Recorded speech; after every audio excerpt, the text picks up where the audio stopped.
nama saya Tia Aprilia dari SMK 2 Banjarmasin kelas 11 TKJC. Di sini saya akan mempresentasikan hasil kerja saya tentang aspek-aspek komunikasi data. Yang pertama kita masuk ke pengertian OSI layer. OSI layer adalah model inferensi yang mana tercipta dalam bentuk kerangka konseptual, bahkan sekarang ini ia telah menjadi suatu standar koneksi untuk sebuah komputer. Selain itu, ia diciptakan juga untuk memenuhi tujuan tertentu. Yang kedua, kita masuk ke cara kerja OSI layer. Yang pertama ada Prisca layer. Prisca layer bisa disebut juga dalam hal melakukan transmisi terhadap bit data tertentu saja. Hal itu dilakukan untuk privasi layer pengiriman dan ditunjukkan kepada Prisca layer penerima. Nantinya di sini data juga akan ditransmisikan dengan memakai jenis sinyal yang telah didukung media fisik. Yang kedua ada data link layer. Ketika proses transmisi data selang berlangsung, maka akan ada potensi terjadinya kesalahan. Maka inilah yang menjadi tanggung jawab dari OSI layer. Data link layer ini di mana tugasnya memang melakukan pemeriksaan kesalahan. Yang ketiga ada network layer. Di antara 7 OSI layer yang ada, network layer memiliki tugas dalam mendefinisikan alat IP Internet Protocol. Hal ini membuat setiap komputer akhirnya dapat terhubung dengan satu jaringan. Bahkan tak hanya itu saja, network layer juga berfungsi untuk melakukan proses routing serta membuat header pada paket-paket data yang ada. Keempat adalah transport layer. Untuk pengiriman pesan antara dua atau lebih host yang ada dalam jaringan, maka ini adalah tanggung jawab dari transport layer. Selain itu, ia juga menangani adanya pemecahan serta pembangunan pesan, kemudian juga melakukan kontrol untuk kendala jalur koneksi yang sudah diberikan. Kelima ada session layer. Tanggung jawab dari session layer adalah mengendalikan sesi koneksi, dialog, dan juga mengelola, bahkan dapat pula memutuskan koneksi dari komputer agar bisa membentuk sesi komunikasi. Maka digunakanlah Security virtual yang maka dibuat oleh lapisan OSI bernama transport layer. Yang keenam adalah profession layer. Melakukan definisi terhadap sintaksis yang dipakai oleh host jaringan dalam berkomunikasi merupakan tugas dari profession layer ini.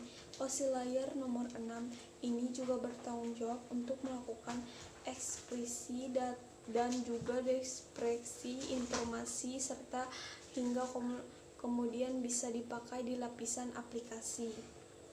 Yang ketujuh,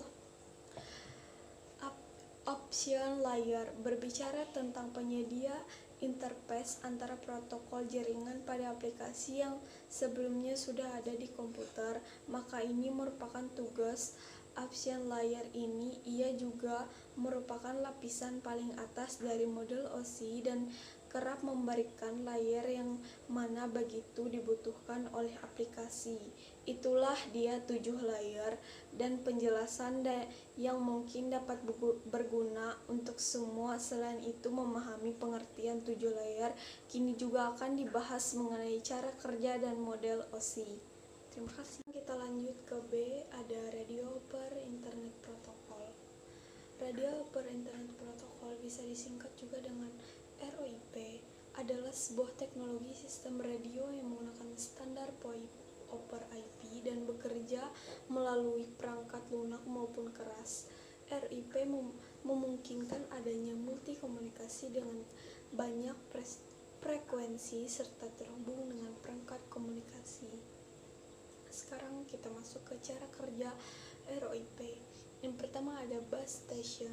Base station juga disingkat dengan BTS, adalah sebuah instruktur T-komunikasi yang mempresentasikan komunikasi nirkabel antara peranti komunikasi dan jaringan operator.